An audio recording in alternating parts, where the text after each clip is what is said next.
आज के इस कार्यक्रम में मेरे शब्दों के माध्यम से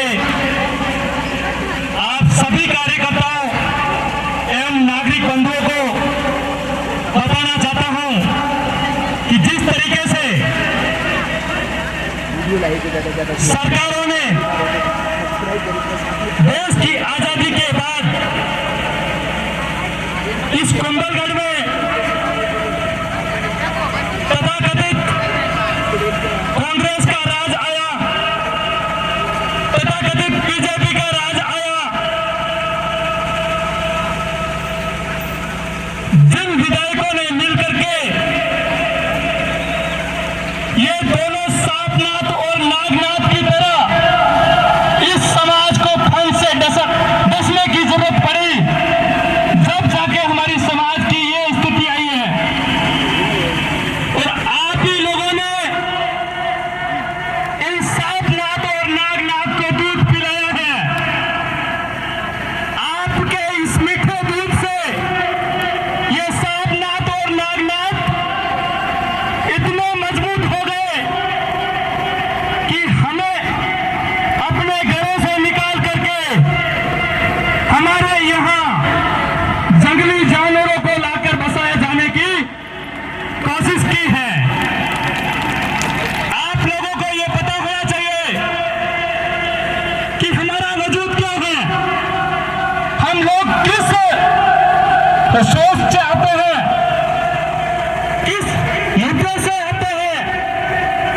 हमने इस देश की आजादी में,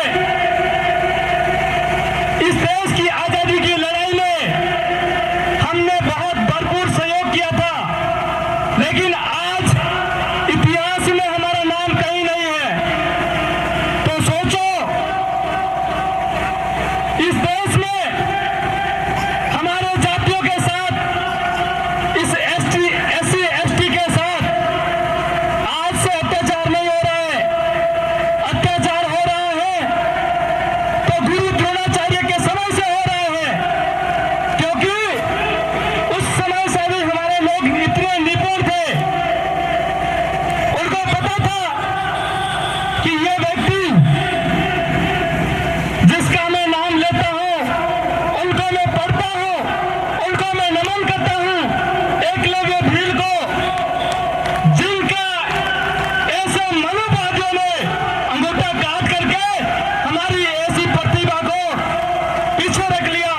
तो सोचो साथियों, हमारे साथ अत्याचार इस देश की आजादी के बाद नहीं, इस देश में ईस्वी सन लागू हुआ उस समय से हमारी इन सभी पिछड़ी जातियों के साथ अत्याचार होता जा रहा है। और तो और इस राजस्थान सरकार को और इस मोदी सरकार को शेर चित्ते बसाने की जगह क्या कुंभलगढ़ ही मिली? इस देश में कहीं और जंगल नहीं है क्या?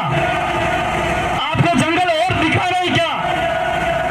आपकी इतनी बड़ी सर्वे कि कुंभलगढ़ इतना अच्छा पर्यावरण क्षेत्र है जहां आपके चित्ते और आपके शेर आराम से रहेंगे, तो हमारे घरों का क्या होगा?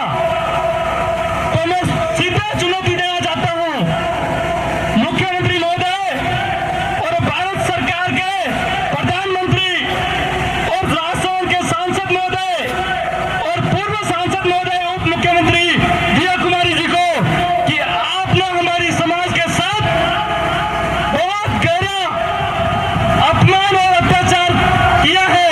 तो इस अत्याचार को झेलने के लिए आपके एसडीएम साहब को ये बता दीजिएगा कि इतनी मांगे आपके पास आ रही है कुछ ही देर में कि आपको उन मांगों को पूरा करने के लिए आपके हाथ घिस जाएंगे, आपकी कलम की शाही खत्म हो जाएगी। ये ध्यान रखना चाहिए और इस सोई हुई समाज को प्रताड़ित करने की जरूरत नहीं है। आपको और बता देना चाहता हूं, इस समाज के लिए अगर भला करने के कोई एक भी आपके पास कोई मुद्दा है, तो ये मुद्दा नहीं होना चाहिए कि टाइगर रिजर्व एरिया घोषित करे। आपको इतना भला करने की जरूरत थी लेकिन इस कुंभलगढ़ क्षेत्र के